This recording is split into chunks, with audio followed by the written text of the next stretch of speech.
Shalom. So I want to give all praises to Yahweh, Ba'ashem Yahawashi, Ba'ashem Makakwadash. Double honors to the apostles and elders, great millstone, and Shalom to the Akim teaching this word through the four corners and true sincerity. Back on the lesson through spirit prayer, Ba'ashem Yahawashi. Allah willing is edifying. And what I wanted to get into, okay, is, there's going to be a mass depopulation, Yahawashi style. Okay, that's going to be the topic of this lesson. Because Yahawashi is coming with an army, with the host of heaven, to judge the inhabitants of the earth. Okay, to judge 2/3, to judge the heathens. Okay, and Yahawashi is who the world will ignorantly call Jesus. And his name means he saves or he delivers. Okay, and even though I said Yahawashi is going to depopulate a mass majority of the earth, he's also coming to save the elect, okay, which will consist of the so-called blacks, Latinos, and Native Americans, because not everybody is going to just die on this side. Okay, there's a thing called, the first resurrection, where the elect, must be, delivered from, captivity. Okay, we was here to serve a punishment. Okay, and our punishment, it's almost up. Okay, but I'm gonna start with that first resurrection, because again, you got to talk about the deliverance. In Revelation 20, it's like in 5, it says, should I read 4? No, I'm just gonna read 5. It says, and the rest of the dead live not again until the 1,000 years were finished. This is the first resurrection. Right, so, the first resurrection is the elect, getting beamed up into those chariots. Okay, they're gonna be the first ones to experience, that the kingdom. Okay, because why? They earned it. Lord willing, I'm part of the elect. We earned it. Matter of fact, we earned it. We stood for the truth unto death, like the scriptures say. And because of that, we have a reward, which is going to be salvation. Okay, let's get our Revelation 7 and not 7. It's 7 and 14. It says, and I said unto him, Sir, thou knowest. And he said unto me, these are a day which came out of great tribulation, and I have washed their robes and made them white in the blood of the Lamb. Right, so, because the elect, they're going to go through a lot of great tribulation and make it out. Okay, we're going to get rewarded for that. Lord willing, again, we probably the elect, because we're going to go through all this tribulation for the testimony, okay, of Yahweh Shema Shai. Okay, there's a reward for that, man. That's why it says these are days which came out of great tribulation, because again, the Lord is going to put us, okay, through that fire. Okay, and that's we're being forged to be fine gold. Okay, there's going to be a reward for that. Salaki is, it's the spirit. I'm gonna go back to the topic of the lesson, but right quick, 2 Esdras 2 and start at 42. I, Esdras, saw upon the Mount Zion a great people whom I could not number, and they all praised the Lord with songs. And in the midst of them there was a young man of high stature, taller than all the rest, and upon every one of their heads he set crowns, and was more exalted, which I marveled at greatly. Right, and that's Yahawashi, of course. And I asked the angel and said, Sir, what are these? He answered and said unto me, these be they that have put off the mortal clothing, and put on the immortal, and then have confessed the name of the Most High. Now they are crowned and receive palms. So he answered and said unto me, it is the Son of God, Yahawashi, whom they have confessed in the world. And then began I greatly to commend them. That's it's like that stood so stiffly for the name of the Lord. Then the angel said unto me, go thy way and tell my people what manner of things and how great wonders of the Lord Yahweh, the Lord, thy power, that I had seen. Right, so because they came out of great tribulation, because we came out of great tribulation, okay, we're gonna get crowned, man. Okay, but again, not everybody's gonna make it on this side, because again, the Lord has his remnant. Okay, the Lord talk about the elect. Slocky. Scripture talk about how the elect, how we're gonna be the ones that's gonna return. Okay, not saying it pridefully, but hoping that we probably the elect that how they're gonna return, man. Okay, but I'm gonna go into the topic of how Yahawashi is gonna come and shed blood. Okay, now let's start with Isaiah, because again, the people don't know what the day of the Lord consists of. They have a wrong, a fixation in their mind. Okay, it's Isaiah 63:1. Who is this that cometh from Edom with that garments from Bozrah?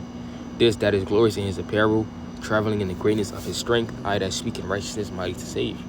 This is talking about Yahawashi. Okay, whom art thou red in thine apparel, and thy garments like him that treadeth in the wine fat? Because again, it's going to be a lot of bloodshed. Okay, a lot of dead bodies. I have trodden the wine press alone, and of the people there was none with me, for I will tread them in mine anger and trample them in my fury, and their blood shall be sprinkled upon my garments, and I was stained on my raiment. For the day of vengeance is in my heart, and the year of my redeemer is come. So, even Yahawashi, he wants this day to come. He wants to, send out judgment. Okay, Yahweh is gonna send Yahawashi to, judge the earth, and Yahawashi wants to do it. The same way how we, desire the day of the Lord to happen. We want Yahawashi to come back. Yahawashi want to come back. Okay, don't forget, Revelation, the 1st chapter.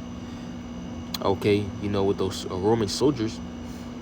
Okay, they back here today. Yahawashi got to get his get back, man. Okay, he got to get his get back, because he ain't forget nothing that was done unto him. Okay, it was recent. Okay, fresh on his mind.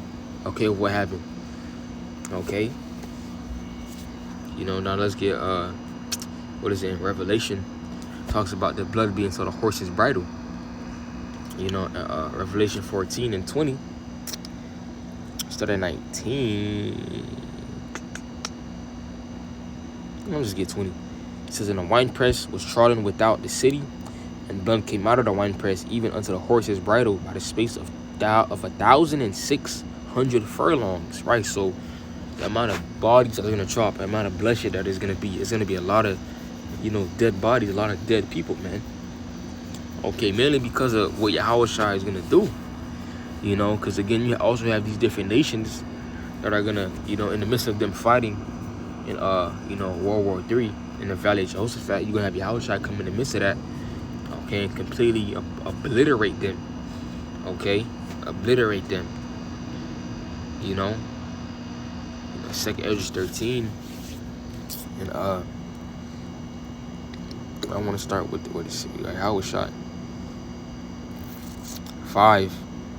Well, I gotta start at 1 actually. And it says, and it came to pass after 7 days, I dreamed a dream by night, and lo, there arose a wind from the sea that removed all the waves thereof. And I beheld, and lo, that man waxed strong with the thousands of heaven. And when he turned his countenance to look, all the things trembled that were seen under him. Right, so this is when Yahawashi comes back with the fathership. Okay, that one big chariot is gonna cover the whole earth. Okay, so when it talks about in Revelation, the 1st chapter, every eye shall see. Literally, every eye is gonna see him, because the chariot is gonna be so. It was gonna explain how large the chariot is gonna be in the chapter. It says, and whensoever the voice went out of his mouth, all they burned that heard his voice, like as the earth fell it when it fell at the fire.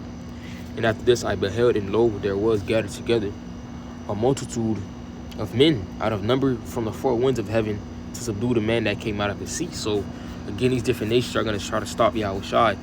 Okay, but again, it's going to be to no prevail. Okay, but I beheld, and lo, he had graved himself a great mountain and flew upon it. Again, that's how large. This is Esdras seeing it. So Esdras is seeing like, damn, like, it was likened unto a great mountain. Okay, him seeing a chariot. Okay, because Yahawashi, is coming with power and great glory. What other way can you come with power and great glory without coming in the biggest, largest, most deadliest vehicle that is in your possession? Okay, to show your enemies that to make them fear you. Okay, something that large with the ability to destroy the earth. Okay, and you riding on it, on top of it. Okay, or riding in it. Okay, 2nd Esdras 13:7. But I would have seen the region or place where out that it was graven, and I could not. Right, so again, Esdras trying to see where it starts from or where it ends, cannot see it. like now, like you see a football stadium. You know, you got the yard lines, you got the different. You can see the start from the finish of it. But this chariot, you're not gonna be able to see it because again, it's gonna be bigger than the earth, man. It's gonna be bigger than the earth. Okay. And after this, I beheld, and lo, all they which were gathered together to subdue him were sore afraid, and yet there's fight. Right. So again, even though they're gonna be fearful, because you know, comments, because they're gonna be like, oh shit, you know, they know they're not gonna win against that, because again, it's gonna be so large, you know, they're gonna lose all hope. So the Lord's gonna have to put the spirit on them to fight him. Okay. And lo, as he saw the violence of the multitude that came, he neither lifted up his hand or held sword nor any instrument of war, but only I saw that he sent out of his mouth, not actually his mouth, but you know, out of the that concentrated fire from the UFOs, so-called UFOs, which are the vehicles of our salvation and the vehicles that are going to be used to destroy, okay, a lot of America. Okay. It says, out of his mouth as it had been a blast of fire, and out of his lips a flaming breath, and out of his tongue he cast out sparks and tempests. And they were all mixed together, the blast of fire, the flaming breath, and the great tempest, and fell with violence upon the multitude which was prepared to fight, and burned them up every one, so that upon a sudden of an innumerable multitude nothing was to be perceived, but only dust and smell of smoke, which I saw this. When I saw this, I was afraid. So again, straight fucking powder. Okay, you know, you're not beating that that concentrated fire. It's like you're not can't do nothing. That concentrated fire from the chariot. Okay, you know, you're not. You know, Isaiah 65 right quick. You know, Isaiah 60. That's like 66. Isaiah 66 and 15 says, for behold, the Lord Yahweh will come with fire, and with his chariots like a whirlwind, to render his anger with fury, and his rebuke with flames of fire. For by fire and by his sword will the Lord Yahweh plead with all flesh, and the slain of the Lord Yahweh shall be many. So again, for you wacky tacky Christians that don't know, okay, what is going to happen when the day that Yahushua returns, okay, you know, this is a glimpse of it. You know, death, fire, sword, dead, you know, the slain of the Lord. Okay, it says the slain of the Lord. So the Lord is going to kill people. Okay, but, you know, God so-called loves everybody. You know, showing that they don't know the scriptures and the Lord is not dealing with them. Okay. You know, but hey, you know, Lord willing, this quick lesson was edifying. I want to give all praises to Yahweh Bashim Yahawashi, Bashim Kakadash. I'm honored to the apostles, others, great millstones, Shalom, to the IUC in this word, through the four corners, and show sincerity, Shalom.